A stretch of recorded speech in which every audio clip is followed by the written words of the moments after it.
man maa ngi tudd Mamadou Gueye mais ñu ma gën a xamee ci Atou mooy sama surnom en fait moom la ma ñëpp xamee man maay secrétaire général et fondateur aussi de l'association Adjimé maay aussi directeur général adjoint bu Adjimé société Adjimé SARL. Donc en même temps je suis instituteur de formation. Et je faisais partie aussi de la Ligue de Thiès de judo comme trésorier. On a fait 2 mandats aussi. J'ai évolué aussi dans le mouvement Nawetan au niveau de Mbour, où j'étais trésorier, secrétaire général et trésorier adjoint aussi. Adjimé en fait, idée bi mu ngi jóge woon en 2012 ci man ak Léa bi mu ñëwee Sénégal man maa ko accueillir ci sama dojo papa. En ce moment là sama papa dafa nekkoon en mission. Donc man maa nekkoon ci dojo bi mu ñëwee man maa ko accueillir wutal ko licence am première licence am Sénégal pour yóbbu ko première compétition. Donc quand on a vu l'état des lieux déjà au niveau du dojo de mon père, tapis yi ni mu yàqoo booy seen kimono yi ni mu meloon et trucs bi ñu demee compétition aussi au niveau du Sénégal noonu la demee woon, on s'est dit que on pouvait faire quelque chose en fait pour aider le judo. Donc idée bi foofu la jógee woon. Donc ñu commencé par un premier conteneur pour aider le judo, daal di créer 5 dojos au Sénégal, daal di accompagner pratiquement la fédération sénégalaise de judo aussi ak tous les clubs de judo yi nga xamante ni ñoom ñoo nekk Sénégal. Léegi par la suite comme l'appétit vient en mangeant ñu dugalaat suñu beneen deuxième conteneur mais toujours ci judo. Troisième conteneur bi en fait on a élargi ñu daal di koy def ci sport de combat yëpp. Donc ñu accompagner plus de 500 clubs au Sénégal ak pratiquement toutes les fédérations yi nga xamante ni def sport de combat muy boxe, taekwondo, jiu-jitsu, karaté, donc et cetera daal ñoom ñëpp en fait ñu indi benn matériel bu nga xamante ni c'était destiné en fait pour le développement du sport ici nii au Sénégal. Donc comme association lañ bu nga xamante ni comme ni ma la ko waxee depuis 2012 mais 2014 lañ commencé woon exactement suñuy activité. Donc pour def li ñu bëggoon a def ça veut dire rien que pour distribuer matériel bi rek dajale ko déjà en France c'était un problème parce que dañuy soxla xaalis magasinage bi da ngay soxla xaalis nga envoyé ko da ngay soxla xaalis nga indi ko fii Sénégal pour nga yóbbu ko ci club yi da ngay soxla xaalis et puis yeneen activités yi ñuy def yëpp aussi donc ça demande de l'argent. Donc à chaque fois dañ doon def ay levée de fonds par rapport ak suñu partenaires yi ñu ñuy jàppale mais des fois aussi ça ne suffisait pas ou bien timing bi da nga ko doon raté parce que doo am ñu lay jàppale comme il faut quoi. Donc on s'est dit que pourquoi pas aussi ñu créer suñu société bopp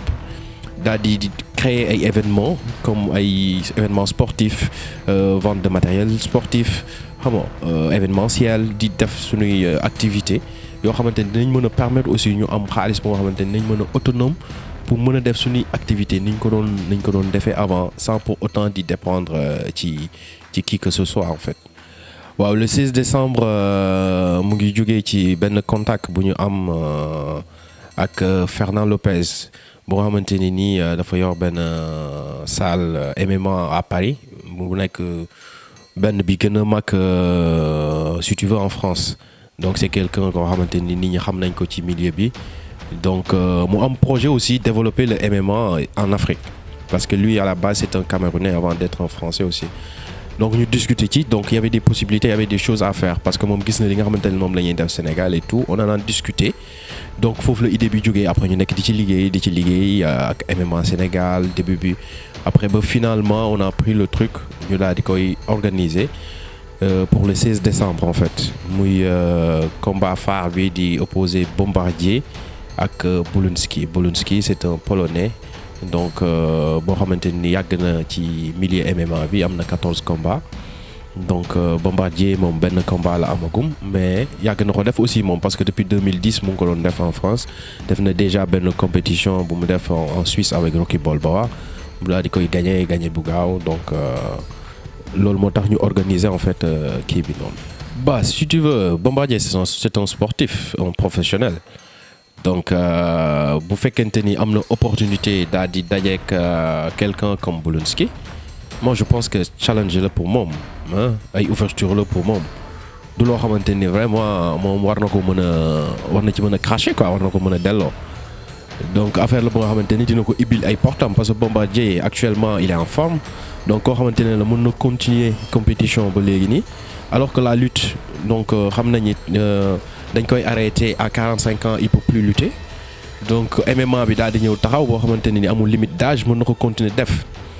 donc buñ ko booleeg Volkanovski ça lui permettra en fait Bombardier ñëpp xam ko au niveau mondial actuellement parce que boo xoolee combat bi bi ñu ci commencé def nii léegi nii rek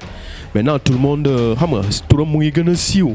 bien vrai que ni sax amoon na Bob Sapp temps yële ne bi nekk États-Unis mu ngi ko doon défier ñoom ñaar ñuy wax seen combat ay truc donc nit ñi commencé woon nañ ko xam mais lii aussi day tax nit ñi gën ko xam et puis moom gën a def preuve. combat am ak Rocky Balboa.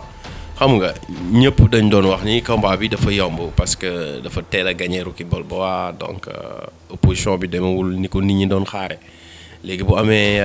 combat bu toll nii ak Volkanovski c'est occasion la pour moom en fait mu wane li mu mën donc ci MMA bi. comme tu le dis dafa metti trop surtout comme ni nga ko waxee ñun ñu nekk ay promoteurs yu bees donc début bi day metti mais heureusement bi nga xamante ni nii on a pu voir le ministre des sports monsieur Matar Ba. ñu koy remercier en fait ci disponibilité am bi nga xamante ne ni dafa ñëw accompagner ñu donc mettre à notre disposition en fait la salle bi ñu ko war a defee muy Marius Ndiaye mu accompagner ñu aussi pour ñu indi cage bi parce que amu fi woon Sénégal cage bi ñuy defee combat bi donc mu accompagner ñu aussi daal di koy pour ñu indi ko Sénégal donc on a d'autres personnes yu nga xamante ni aussi ils sont suñu côté jàppale ñu aussi donc comme Kéba Kanté. Donc on a aussi Seyni Mandiang qui est le maire de Marsassoum, conseiller du Premier ministre. Donc moom aussi il fait partie des parrains. On a aussi Aïssatou Cissé, conseillère du président de la République aux affaires sociales aussi. Moom aussi ñu jàppale lañ en fait pour organisation bi. Donc derrière cela aussi on a une belle équipe ñu nga xamante ne nii ñoom ñoo nekk ci organisation bi ñoom Maître Karim ñoom Boubacar ñoom Mouss ñoom Almami donc ñi nga xamante ni vraiment ñu ngi jàpp ci organisation ba nga xamante ne ni muy problème mu stade bi muy problème mu sécurité bi xam nga yëpp actuellement daal mën nañu wax ni lépp fi mu toll nii li ci des. waaw stade Marius Ndiaye parce que c'est une première. Donc ñu commencé foofu c'est le début ñu commencé stade Marius Ndiaye mu nekk 5000 places ñu commencé fa en fait pour première édition bi mais après vraiment on veut viser plus loin que ça c'est un début léegi billets yi aussi ñu ngi koy jaay mu ngi jar 5000 francs donc pour permettre vraiment à tout le monde xam nga ñu ñëw mën a seetaan ci combat yi nga xamante ni ñoom ñoo fay am. 5000 francs cherul en fait pour une soirée comme ça boo nga xamante ni vraiment ay athlètes yu mag a mag ñoom ñoo fay ñëw pour événement bi. waaw effectivement soirée bi ce sera pas seulement Bombardier ak Volkanovski donc am na yeneen combat yu ndaw déjà yu am pas yu ndaw mais yeneen combat yoo xamante ni duñu ay lourd donc ay athlètes yoo xamante ni combattants yi ñu ngi jóge MMA Factory am na ñoo xamante ni ñu ngi jóge Verdum am na ñoo xamante ni ñu ngi jóge aussi benn écurie bu tudd Congo bu nekk aussi à Paris donc dina am aussi deux combattants yoo xamante ni ba ay sénégalais la ñuy doon normalement. ñu ngi prévoir en tout daal pour l'instant 6 combats yoo xamante ni taxaw na en fait pour la soirée. À côté de cela dina am ay prestations de quelques artistes yoo xamante ne ni ñu ngi nekk fii donc pour vraiment faire le show et animer la soirée. waaw message bi ñuy lancé Sénégalais yi en fait mooy que ni ay sportifs lañ le Sénégalais xam nañ ni vraiment Sénégal pays de sport la donc nit ñi ñëw ñëpp déjà pour découvrir parce que compétition internationale bu mel nii professionnelle bu MMA musu fi am. Donc bii mooy première bi nit ñi ñëw en fait pour xool lan mooy MMA donc parce que porte la vraiment d'ouverture pour yeneen sport de combat yëpp yi nga xamante ne ñu ngi nekk Sénégal pour sportif yi aussi ñoom seen bopp ñu daal di ñëw daal di xool en fait lan mooy MMA bi.